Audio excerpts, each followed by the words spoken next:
Seattle's rain hammers the night, a relentless drum against Emma Carter's apartment windows.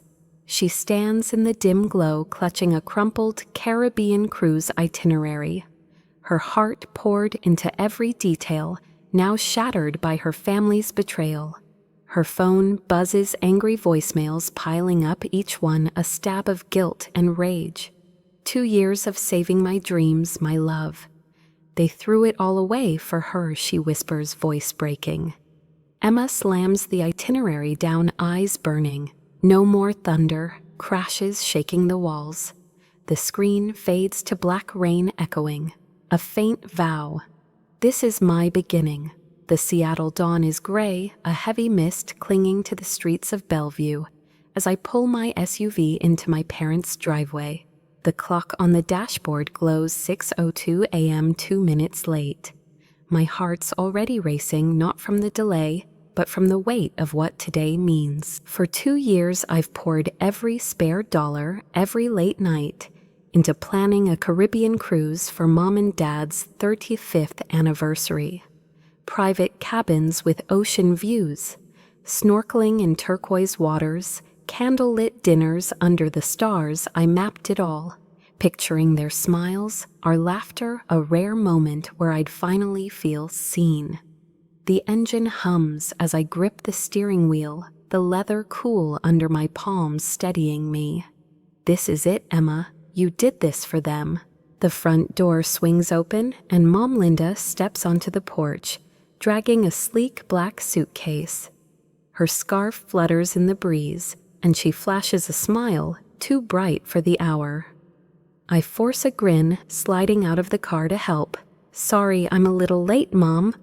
I say, my voice lighter than I feel, but then I see her Sophie, my younger sister, emerging from the house, her own suitcase bumping behind her.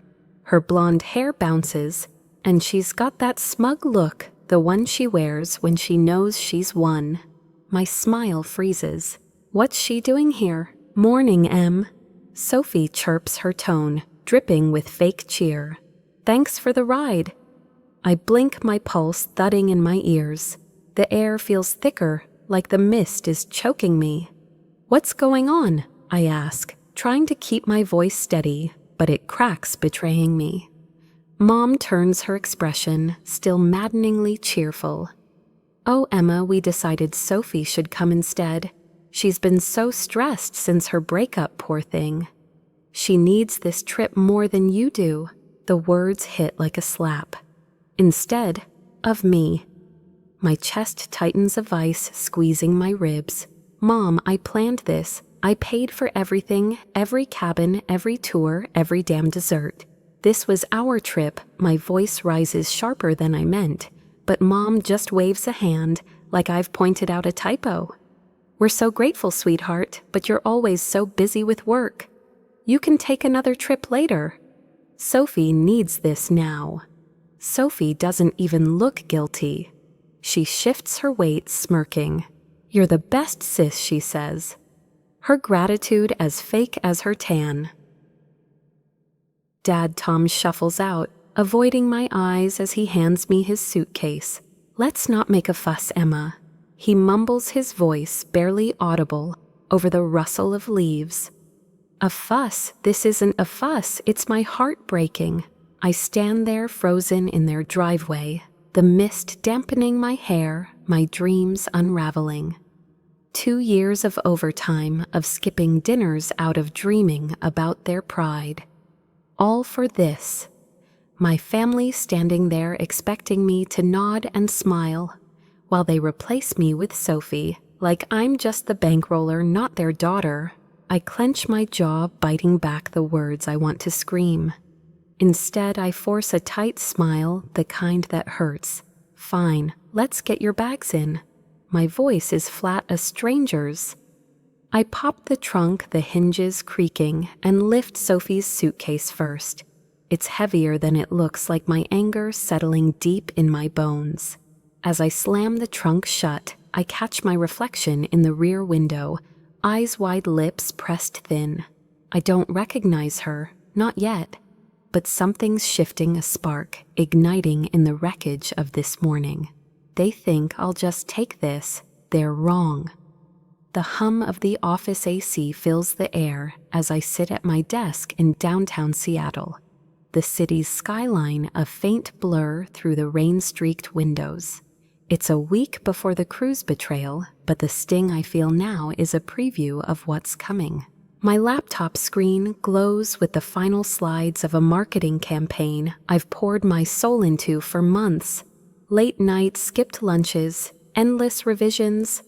To land a major client for our firm, every chart, every tagline, every pixel is mine. I lean back, the chair creaking, and allow myself a moment of pride. This is my shot to shine, to show my boss Claire what I'm worth. The meeting room buzzes as the team gathers, the scent of burnt coffee lingering. Claire stands at the head of the table, her glasses glinting under the fluorescence. "Team, we nailed it," she says, her voice bright. The client signed on, and it's all thanks to Mark's brilliant campaign. My stomach drops. Mark, my colleague lounging across the table, flashes a smug grin, his tie slightly crooked. He doesn't even flinch. "Just doing my part," he says, soaking up the applause. My hands clench under the table nails, digging into my palms. My campaign, my work, stolen. I wait for Claire to correct her, to mention my name, Emma Carter, the one who burned out her retinas perfecting those slides. But she moves on, flipping to the next agenda item. The room spins, voices fading to a dull roar. It's not just the credit, it's the erasure.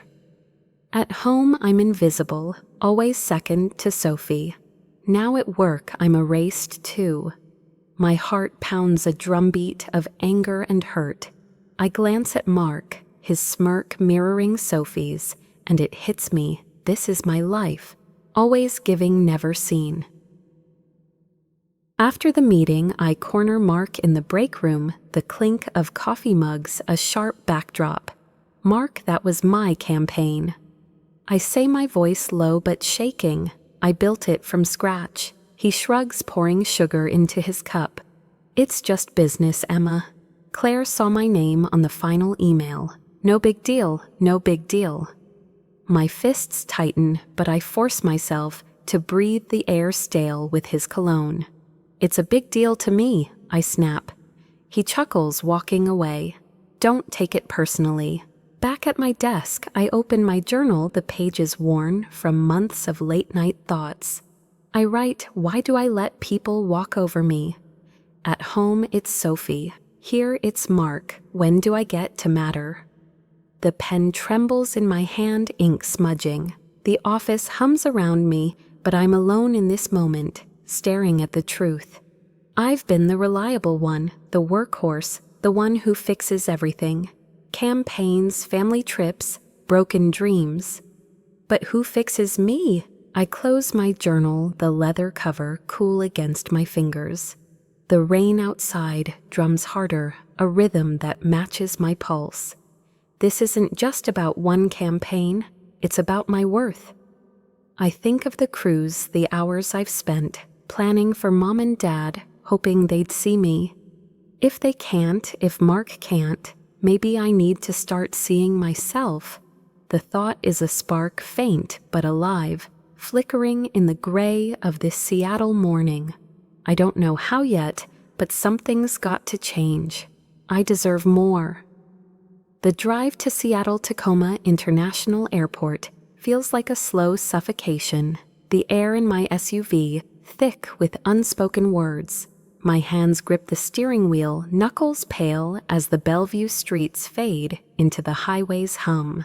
Sophie's voice fills the car, a relentless chatter that grates like sandpaper. "Oh my gosh, Mom, I can't wait to post pics from the Bahamas. Do you think we'll have time to shop? Or will the cruise stuff take all day?" Her phone glows in the back seat. TikTok videos flickering. Linda hums along, her scarf brushing the dashboard. "We'll make time, honey. It's your trip too. Your trip." The words slice through me, sharp and cold. I'm not part of their we anymore. I stare at the road, the wipers swiping rhythmically against the drizzle. My heart thuds a heavy beat against my ribs. 2 years of saving, of dreaming about this Caribbean cruise. Private cabins, snorkeling laughter under the stars, and they've rewritten me out of it. Sophie with her breakup drama gets my spot, my dream, while I'm just the driver. I glance in the rearview mirror, catching Dad's eyes.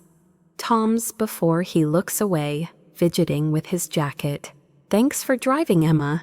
He mumbles, barely audible over Sophie's giggle. "Thanks, that's all I get." "Sure, Dad," I say, my voice flat as stranger's. My jaw tightens, holding back the scream clawing at my throat. I want to yell to demand why Sophie's always first, why my sacrifices mean nothing. But I don't, not yet. The airport signs loom ahead, green and stark against the gray sky. Sophie leans forward, her perfume sharp. "You're not mad, right, Em? I mean, this is so big of you letting me go. I could never afford this." Her tone drips with fake gratitude, like she's rehearsed it. I force a tight smile, my lips aching. "Of course, Sophie. Enjoy." The lie burns, but I swallow it, my chest tight as a drum. We pull into the drop-off zone, the bustle of travelers, a dull roar. I step out the drizzle, cool on my face, and unload their suitcases, each one heavier than the last. My arms strain, but it's nothing compared to the weight in my heart. Linda hugs me, her scarf soft against my cheek. "Thanks for understanding, sweetheart. This means so much to us and to Sophie." Her words are warm, but they hurt like salt in a wound. Sophie waves already, wheeling her bag toward the terminal. "You're the best, Em," she calls, her voice light, carefree. The best, sure. I stand alone by the SUV, the engine ticking as it cools. The mist clings to my hair, my jacket, my anger. They disappear into the terminal, their laughter echoing faintly.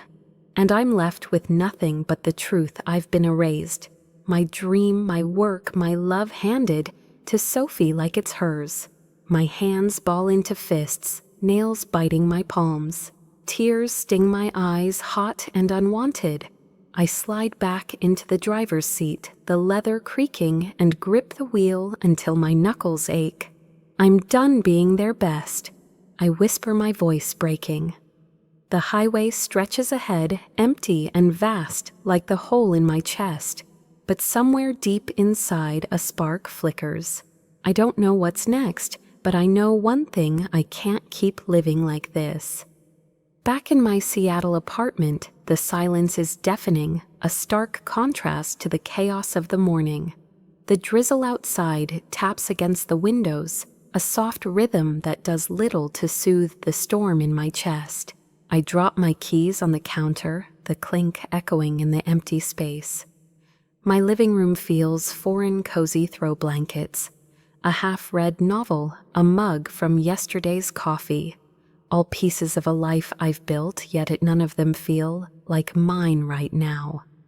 I sink onto the couch, the cushions sighing under me, and stare at the Caribbean cruise itinerary on the coffee table.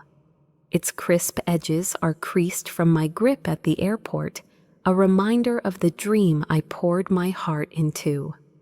2 years of overtime, of saying no to dinners, out of imagining Mom and Dad's pride. All for Sophie to steal my place. My phone buzzes a single text from Linda at the gate. "Thanks again, Emma. Thanks again." I toss the phone onto the cushion, my hands trembling. The betrayal replays in my mind like a bad movie. Sophie's smirk, Mom's dismissive wave, Dad's averted eyes. It's not just the cruise, it's everything. Every holiday where Sophie's whims set the plan. Every family dinner where my promotions were shrugged off, while her breakup drama got center stage. I've been the responsible one, the fixer, the one who makes it all work. And for what? To be replaced without a second thought. I pace to the kitchen, the floorboards creaking under my steps. My reflection catches in the toaster's chrome eyes, red jaw tight. Who is this woman? Not the Emma who smiles and takes it, not anymore. I grab my journal from the counter, its leather cover, worn from late-night confessions. Flipping it open, I scribble, I gave them everything. Why am I never enough? The pen digs into the paper, ink smudging. My chest aches a hollow pain that's been there too long ignored. A knock at the door startles me. It's Rachel Nguyen, my best friend, holding 2 steaming coffees from our favorite Capitol Hill cafe. Her dark hair is damp from the rain, but her smile is warm, grounding. "Heard you had a rough morning," she says, handing me a cup. The warmth seeps into my palms as I spill the story. Sophie's take over Mom's excuses, Dad's silence. Rachel listens, her eyes narrowing. "Emma, they've been using you forever. You're their ATM, their planner, their doormat. When's it your turn?" Her words hit like a spark in dry grass. My turn. I've never thought of it that way. I've been so busy fixing their lives, booking their trips, cheering their wins, that I forgot I have a life too. I don't know how to stop. I admit my voice small. Rachel leans forward fierce. "You start by saying no. They don't get to walk over you anymore." Her conviction stirs something deep, a flicker of defiance I haven't felt in years. I glance at the itinerary again, its bold font mocking me. My laptop sits on the dining table, a quiet invitation. Maybe I can do something, I murmur. Rachel grins, sensing the shift. That's my girl. Show them who Emma Carter really is. I open the laptop, the screen's glow casting shadows on my face. My fingers hover over the keys poised above the travel accounts that hold the cruise bookings. The spark in my chest grows a fire waiting to catch. They think I'll just take this rollover like always, but I'm done. This is where it changes. This is where I fight back. The glow of my laptop screen cuts through the dimness of my Seattle apartment, casting sharp shadows on the walls. The rain outside has softened to a whisper, but inside my heart pounds like a drum. The Caribbean cruise itinerary lies crumpled on the coffee table, a relic of my broken dreams. 2 years of saving, of planning every detail. Private cabins, sunset sails, gourmet dinners for Mom and Dad, only for them to hand it to Sophie. My fingers tremble as I open the travel agency's website, the cursor blinking like a challenge. Rachel's words echo in my head. "When's it your turn, Emma, now? It's my turn now." I log into the account, my password a muscle memory of late nights spent booking this trip. The dashboard loads a neat grid of reservations. Luxury cabins, snorkeling excursions, a 5-course dinner under the stars. My throat tightens. This was supposed to be our moment, a chance to feel like their daughter, not just their planner. But they chose Sophie, her breakup drama, trumping my years of sacrifice. My jaw clenches, anger surging like a tide. If they want her so badly, they can have her version of the trip, not mine. I click the first reservation, the private cabin suite. The screen prompts cancel this booking. My finger hovers over the button, a heartbeat of doubt creeping in. Am I really doing this? Years of being the good daughter flash by swallowing my hurt, fixing their messes, smiling through their dismissals. No more. I click confirm. A notification pings cancellation processed, refund pending. The sound is sharp final, like a door slamming shut. My chest loosens just a fraction, one down. Next, the excursions. Snorkeling in the Bahamas, a catamaran tour, a private beach day. I'd pictured Mom's laugh, Dad's quiet awe. Now I imagine Sophie's smug selfies, her TikToks racking up likes on my dime. I cancel each one my clicks faster, now deliberate. The confirmations pile up in my inbox, each email a brick in a wall. I'm building between me and their demands. You're not their ATM, Rachel said. She's right. I'm done funding their betrayal. The dining package is last a 5-star menu I'd agonized over, wanting every bite to be perfect. I cancel it without hesitation, the refund notification a quiet victory. I keep their basic cruise tickets intact. They can still go crammed in a standard cabin eating buffet slop. Let Sophie enjoy that. My phone buzzes a text from Linda. Emma, the cruise line says our cabin's gone. What's happening? Fix this. I stare at the screen, her words a familiar weight, pulling me back to the old Emma who'd jumped to obey. Not today. I set the phone face down, the buzz muffled against the couch. I lean back, the laptop's hum a steady pulse.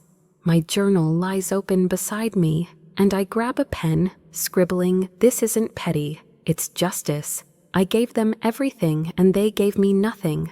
Now they get nothing."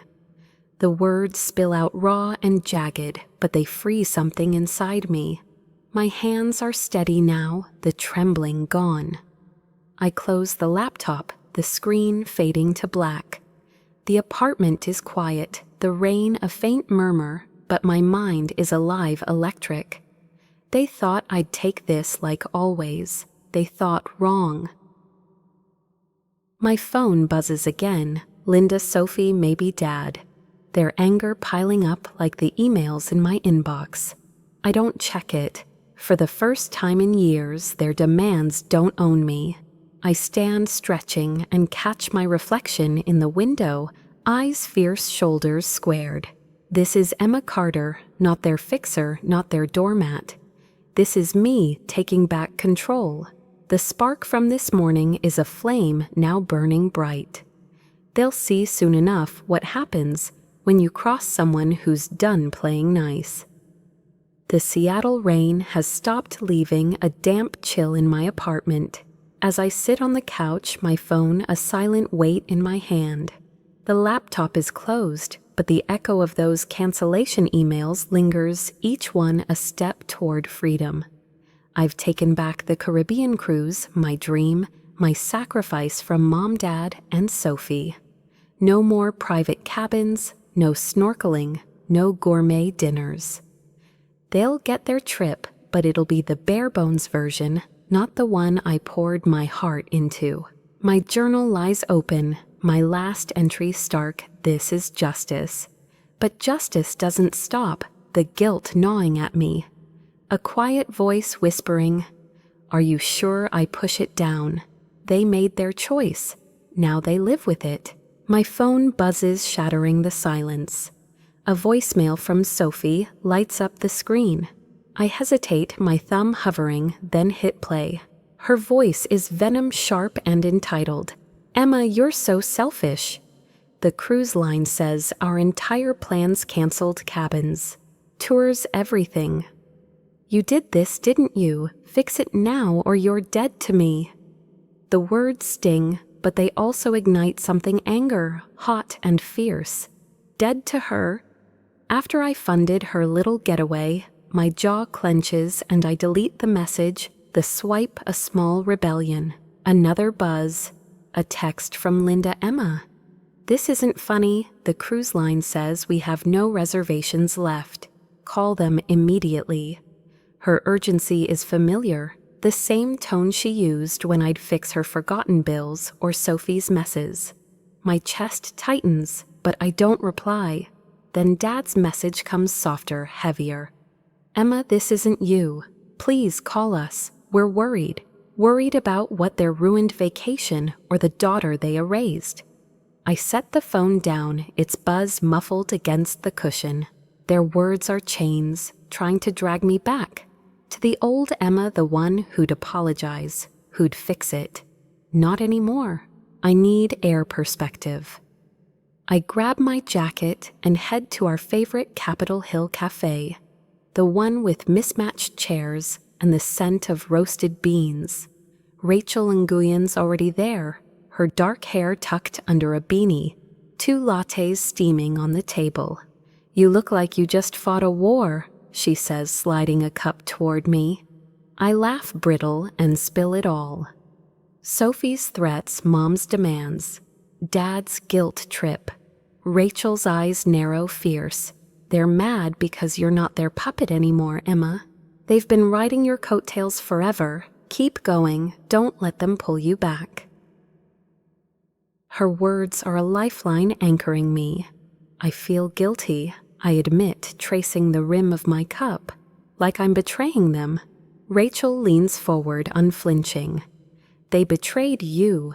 You gave them a dream and they gave it to Sophie. You're not the villain here." I nod, the guilt loosening, replaced by a spark of defiance. She's right. I've been their ATM, their planner, their doormat. But I'm done. Back home, my phone's a battlefield. 3 more texts, another voicemail. Linda's voice, now shrill.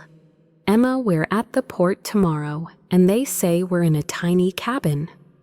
You have to fix this." I roll my eyes, deleting it mid-sentence. Sophie's next, her tone pure entitlement. "This is so petty, Emma. You're ruining our trip." I laugh, a sharp, bitter sound. Ruining their trip, they ruined mine. I delete that too. My hands steady my heart lighter. Dad's final message is quiet, almost pleading. "We didn't mean to hurt you, Emma. Let's talk." I pause, his words tugging at me, but I don't call back. Talk. They've had years to talk, to see me. They don't get to now, not on their terms. I stand pacing the floorboards, creaking under my steps. The apartment feels bigger, like I'm claiming it for the first time. My reflection in the window shows a woman I'm starting to recognize, eyes fierce, chin lifted. They think I'll cave like always. They think their anger will break me. But I'm not breaking, I'm building. Let them rage at the port. Let them stew in their cramped cabin. I've taken back my power, and it feels good. The fight's not over, but I'm ready for whatever comes next. The Seattle evening wraps my apartment in a quiet hush, the rain now a faint drizzle painting streaks on the windows. My phone sits silent on the coffee table, its barrage of angry texts and voicemails from Linda. Sophie and Tom finally ignored. The Caribbean cruise cancellations. My act of defiance still hum in my mind, each refunded booking a step away from being their doormat. But the spark of rebellion from this morning feels fragile, like it could flicker out under the weight of my guilt. I need something, someone to keep it alive. Rachel's text lights up my phone. "Meet me at the community center tonight. Trust me, Emma, you need this." I grab my jacket, the leather cool against my fingers, and head out, unsure but ready for a change. The community center in Capitol Hill glows softly, its brick facade warmed by string lights. Inside, the air smells of cedar and fresh coffee, a stark contrast to the sterile chill of my family's demands. Rachel waves me, over her beanie slightly askew, and introduces me to a women's empowerment group. "This is where you find your people." She whispers, her eyes bright. The room is filled with women, some my age, some older, sitting in a loose circle, their voices a gentle hum of stories and laughter. I hesitate, my hands stuffed in my pockets, but Rachel nudges me forward. "You're not alone, Emma, not anymore." Dr. Karen Lee, the group's mentor, stands at the center, her silver hair catching the light. Her voice is steady, warm like a hearth. "We're here to reclaim ourselves," she says, "to set boundaries, to choose ourselves even when it's hard." She shares her story, decades of pleasing a family who never saw her until she said enough. Her words hit me like a wave, washing over the raw edges of my hurt. That's me, always fixing, always giving, always invisible. I clutch my journal, its leather cover, a familiar anchor, and listen as others share a single mom, escaping her ex's control, lawyer learning to say no to her parents. Their courage is contagious, a spark feeding my own. Karen passes out note cards for a boundary-setting exercise. Write one thing you'll stop tolerating, she says. I stare at the blank card, my pen trembling. The room fades and I see Sophie's smirk, Linda's dismissive wave, Tom's averted eyes. I write, I will not be their fixer anymore. The words feel like a vow carved into my bones. We share in pairs, and I read mine to a woman named Mia, her eyes kind but tired. I get it, she says. My family expects me to solve everything too. Her nod, her understanding makes my chest loosen like I've been holding my breath for years. Rachel grins as we sip coffee after the mugs warm in our hands. See, you're not crazy for standing up to them?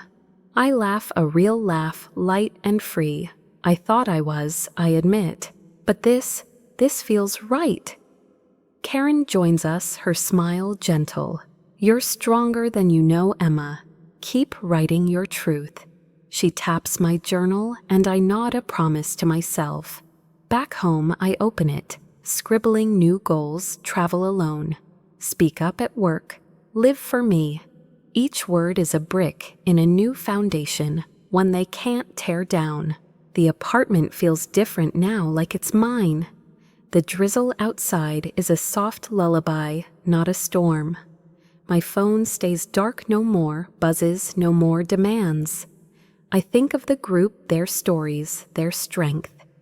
I'm not just Emma Carter, the daughter who takes it. I'm Emma, the woman who chooses herself. The spark from this morning is a flame now steady and bright.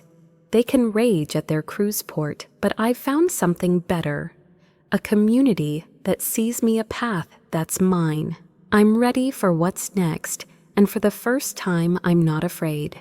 The plane touches down at JFK and New York City's energy hits me like a pulse. I step off my backpack, slung over one shoulder, the air sharp with jet fuel and possibility. For the first time in years, I'm alone. Not the Emma Carter who fixes everyone's messes, but just me on a solo trip. I booked in a burst of defiance, Seattle's rain, and my family's anger. Linda's texts, Sophie's voicemails. Tom's pleas feel a world away. The Caribbean cruise I planned for them is a ghost, nah. It's luxury cabins and tours canceled, leaving them with a bare-bones trip they chose when they picked Sophie over me. My journal tucked in my bag holds my vow, live for me. This city, this moment is where I start. I wander Central Park, the October leaves crunching under my boots. They're gold and crimson afire that matches the one in my chest. The city hums dog walkers, street, musicians, the distant honk of taxis. I breathe it in my lungs full of freedom. No one's here to demand my time, my money, my heart. I sit on a bench, sketching the skyline in my journal, the pencils scratch a quiet rebellion. A street vendor hands me a hot pretzel, its salt sharp on my tongue, and I smile, really smile, for the first time in weeks. This is mine. At night, I catch a Broadway show, the theater's velvet seats soft against my jeans. The stage lights dazzle the actors' voices soaring, and I'm lost in a story that's not my family's drama. My phone stays off, no buzzes to pull me back. I think of Rachel's words in Seattle. You're not their puppet anymore. She's right. I'm not. I dine alone at a cozy West Village cafe. The clink of wine glasses and murmur of strangers wrapping me in warmth. The waiter, a guy with a Brooklyn accent, grins. First time in the city, I nod. You've got a spark, lady. Own it. His words land like a gift, and I write them in my journal, own it. Midweek, my phone lights up Linda calling from their cruise. I hesitate, the cafe's jazz fading, then answer. Her voice is shrill, desperate. Emma, we're in a cramped cabin, no tours, no dining package. You have to fix this. My heart races the old Emma, itching to apologize to make it right. But I'm not her anymore. I lean back the chair, creaking, and say, "You made your choice, Mom. You wanted Sophie. This is what you get." A long pause, her breath shaky. "Emma, how could you?" she hisses. I laugh sharp and free. "How could you? I gave you everything, and you gave me nothing. Enjoy your trip." I hang up my hands steady, the jazz swelling back. The waiter catches my eye, nodding like he knows. I nod back. I'm done. I spend my last day on the High Line, the elevated park, buzzing with tourists and locals. The Hudson River glints below, a mirror for my thoughts. I journal. I'm not just surviving, I'm living this city. This trip, it's mine. A woman nearby, sketching like me, smiles. "You look happy," she says. Happy, I test the word, and it fits. "I am," I say, surprised. She laughs. "Good, keep that, I will." Seattle waits with its rain and my family's fallout, but I'm not afraid. I've found something here. Me. The city's pulse syncs with my own, a rhythm of strength. They thought they could break me, but I'm building something new, something unbreakable. I close my journal, the skyline sharp against the dusk, and walk on my steps, sure my heart full. This is just the beginning. The Bellevue evening is crisp, the Seattle suburbs hushed, as I sit on the porch swing at my parents' house waiting. My SUV is parked in the driveway, its engine still warm from the drive-over. The Caribbean cruise is over, and Linda, Tom, and Sophie are due back any minute. Their taxi's headlights expected to pierce the dusk. I canceled their luxury cabins tours and dining plans. My dream for them gutted after they replaced me with Sophie. My phone's been silent since New York, where I hung up on Linda's pleas to fix their trip. My journal tucked in my bag holds my truth. I'm done being their doormat. Now face to face, I'll make that clear. My heart pounds, but I'm ready. The swing creaks as I shift the air sharp with pine and damp grass. Headlights flash and a taxi pulls up its tires, crunching gravel. Sophie storms out first, her blonde hair-tangled suitcase banging behind her. "Well, Emma, I hope you're happy." She snaps, her voice slicing the quiet. "You humiliated us." Linda follows her scarf, loose face tight with anger. "You set us up to fail, Emma. How could you?" Tom trails behind his shoulders, slumped eyes fixed on the ground. I stand the swing, stilling my hands steady, despite the adrenaline surging through me. This is it, the moment I stop running. Humiliated you. I say, my voice low but firm, cutting through Sophie's glare. You took my trip, Sophie.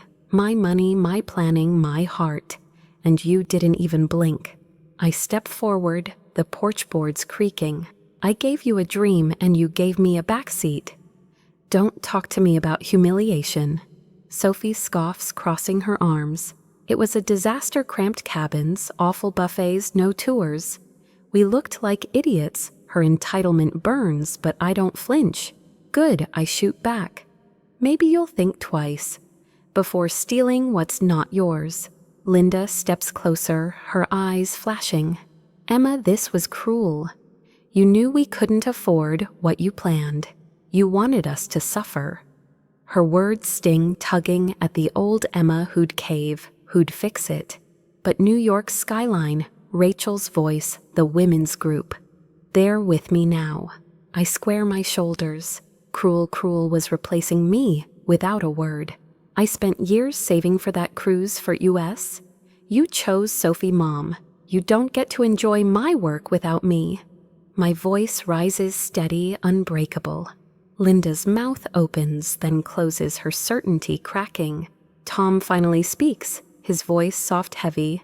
Emma, you didn't have to cancel everything. That was too far. I turn to him, my chest tight. Too far, Dad. Was it too far when you let Mom and Sophie erase me? When you stood there and said nothing, he winces, looking away, and I feel a pang love hurt, anger all tangled.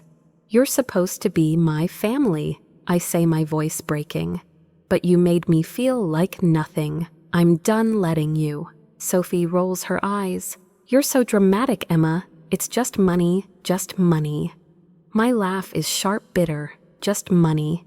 It was my sacrifice, Sophie. Years of work, of giving up my dreams for yours. And you think you're owed it. She freezes, her smirk gone, and for a moment I see a flicker guilt maybe. Linda's eyes soften, her hand twitching like she wants to reach out. Emma, she starts, but I hold up a hand. No, Mom, you made your choice. Now live with it. I grab my bag, the swing creaking as I step off the porch. I'm glad you're back safe, I say. My voice icy calm. But don't expect me to be your fixer anymore. I'm done. I walk to my SUV, their voices rising, Sophie's whine, Linda's plea, Tom's murmur, but I don't look back. The driver's door slams, the sound final, like a lock clicking shut. My hands grip the wheel. Steady now, my heart pounding but lighter. The headlights cut through the dusk as I pull out Bellevue, fading behind me. They thought they could keep me small. They were wrong. I'm Emma Carter, and I'm free. The Seattle morning is soft sunlight, filtering through the mist as I stand in my apartment, a paint roller in hand. The living room walls, once a dull beige, now bloom, with a deep teal bold, and alive like the woman I'm becoming. It's been weeks since the confrontation on my parents' Bellevue porch, where I told Linda, Tom, and Sophie I was done being their fixer. The Caribbean cruise. I planned its luxury cabins and tours canceled after they replaced me with Sophie is a fading scar. New York City's pulse still hums in my veins, a reminder of the freedom I claimed. My journal open on the coffee table holds my vow, live for me. This apartment, this life is where I build that promise. I set the roller down, the scent of fresh paint, sharp and clean. My phone stays quiet, no more angry buzzes from my family. No demands to undo my cancellations. I've started small but seismic changes. The hand-me-down furniture from Linda, heavy with their expectations, is gone, replaced by a sleek gray sofa and a vibrant rug I chose myself. Each piece feels like a brick in a new foundation, one they can't shake. I catch my reflection in the window, eyes bright, hair loose, and smile. This is Emma Carter, not their doormat. This is me. At work, things are shifting too. After calling out Mark for stealing credit on my marketing campaign, I've earned respect. Yesterday, my boss Claire called me into her office, the Seattle skyline glinting behind her. Emma, you've got fire, she said, her glasses catching the light. I want you leading our next big project. My heart leaped, but I didn't hesitate. I'm in, I said, my voice steady, no more fading into the background. I'm done being invisible at work or anywhere else. The project's a challenge, but I'm ready, my desk now a canvas of ideas, not someone else's glory. I've signed up for a photography class too, something I've always wanted but never made time for. Last weekend, I wandered Pike Place Market, my camera clicking fish, flying flowers, bursting the city's heartbeat captured in each frame. The shutter's snap is a rhythm grounding me. I'm not just taking pictures, I'm seeing the world, seeing myself. My classmates, a mix of dreamers, cheer my shots, their laughter warm. For the first time, I'm not fixing someone else's frame, I'm creating my own. Rachel Nguyen drags me to a hike with the women's empowerment group, the trails above Seattle slick with autumn leaves. The air is crisp, pine-scented, and our boots crunch in sync. Mia, a younger member, grins as we climb. You're like a superhero, Emma, standing up to your family. I laugh breathless. No cape here, just a lot of stubborn. But her words stick. The group's strength, Karen's wisdom, Rachel's fire fuels me. I'm not alone anymore. Back home, I open my journal, the pages thick with dreams. I write my life, my rules, my joy. The words are a mantra, each one a step forward. The teal walls glow in the evening light. My apartment no longer a refuge, but a home. Seattle's skyline sparkles outside a promise of more to come. I'm not the Emma who bends for others. I'm the architect of my own world, building it, bold and unapologetic. The road ahead is mine and I'm ready. The Seattle dusk paints my apartment in soft purples, the city's skyline a quiet silhouette beyond my window. I sit on my new gray sofa, the fabric cool against my palms. My journal open on the coffee table. Weeks have passed since I stood on my parents' Bellevue porch, telling Linda, Tom, and Sophie I was done being their fixer. The Caribbean cruise. My dream for them, stripped of its luxury, after they chose Sophie over me, feels like a distant wound, healing but tender. New York's freedom, the women's empowerment group, my photography class. They've built a new Emma Carter, one who chooses herself. But tonight, my phone glows with messages, a flicker of the past trying to pull me back. It starts with a text from Linda. Her words unusually soft. Emma, we messed up. Can we talk, please? No demands, no blame, just a plea. My thumb hovers over the screen, my heart caught between skepticism and a faint ache. Mom's never apologized before. Another buzz, Sophie this time. Her tone defensive but cracked. I didn't mean to hurt you, Em. I'm sorry. Okay. Sorry from Sophie, who called me selfish for canceling their cruise perks. I set the phone down, the glow dimming. Their words stir memories, years of being their planner, their ATM, their invisible daughter. Can I trust this? Tom's call comes next, his name flashing like a ghost. I hesitate, then answer the line, crackling. Emma, he says, his voice heavy, tired. We took you for granted. I'm sorry. We didn't see how much the cruise meant to you. His words land hard, tugging at the girl who just wanted her dad's pride. But I've learned too much to fold. You didn't see me, Dad. I say, my voice steady but sharp. You let Mom and Sophie erase me and you said nothing. An apology doesn't fix that. He sighs, a sound like crumbling stone. I know, we want to try, Emma, please. I pause, the silence heavy. I need space, I say finally. Show me you mean it, not with words, with actions. I hang up my hands, trembling, but my heart is clear. I'm not their fixer anymore. Rachel Nguyen drops by her arms, full of takeout from our favorite Capitol Hill spot. The scent of pad thai fills the room as she kicks off her boots. Heard your phone's blowing up, she says, grinning. I spill the texts, the call, the apologies. They sound sorry, I admit, but I don't know if I believe them. Rachel's eyes are fierce. They don't get a free pass, Emma. You've built something amazing without them. Make them earn you back. I laugh, her fire catching mine. To the Emma who doesn't cave, she toasts, raising a soda can. We clink, the sound bright, and I feel its strength, not obligation.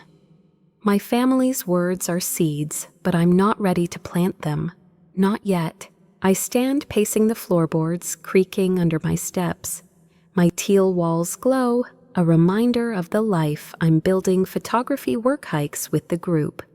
Their apologies don't own me, I do. My reflection in the window shows a woman who's fought for herself, who's winning. Let them try to rebuild what they broke. I'm not waiting. I grab my journal, scribbling my piece, my terms. The city hums outside, alive like me. I'm Emma Carter, and I'm not going back. The The Seattle sunset bathes the community center in a golden glow. The Capitol Hill air crisp with autumn's edge. I stand at the front of the women's empowerment group, my journal clutched like a shield, my heart racing but steady. Months have passed since I walked away from my parents' Bellevue porch, declaring I was done being their fixer. The Caribbean cruise I planned, its luxury gutted after Linda, Tom, and Sophie chose her over me, is a faint echo drowned out by the life I've built. New York's freedom, my photography class, my new role at work, they've shaped an Emma Carter who chooses herself. Tonight, I'm sharing that story, not just for me, but for them. The room hums with warmth, the scent of coffee mingling with cedar. Dr. Karen Lee nods from the circle, her silver hair catching the light as I begin. I was their doormat. I say my voice clear, unbroken. I planned a dream cruise for my family, gave them everything, 2 years of savings, my heart. They replaced me with my sister, like I was nothing. The women lean in their eyes, kind knowing. I tell them about canceling the bookings, about New York's pulse, about standing tall on that porch. I learned to say no, I say, to choose me. It's not easy, but it's freedom. Mia, a younger member, wipes a tear, her nod a mirror of my own journey. My words land not just as a story, but as a spark. Karen smiles, her voice soft. Emma, you've grown. Will you lead a workshop for us? My breath catches. Me a leader. I nod, the weight of their trust settling like a crown. Later, Mia pulls me aside, her voice shy. You inspired me, Emma. I told my mom I won't fix her fights anymore. I hug her, my heart full. You're strong, Mia, I say. Keep going. Her smile is a gift, proof I'm not just healing. I'm helping others heal.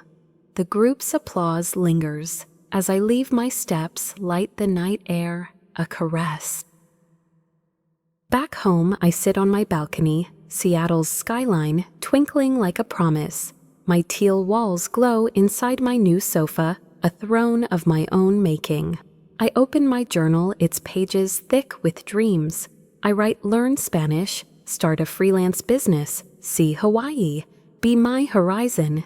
Each goal is a brushstroke on a canvas I control. The city hums below its rhythm, syncing with mine.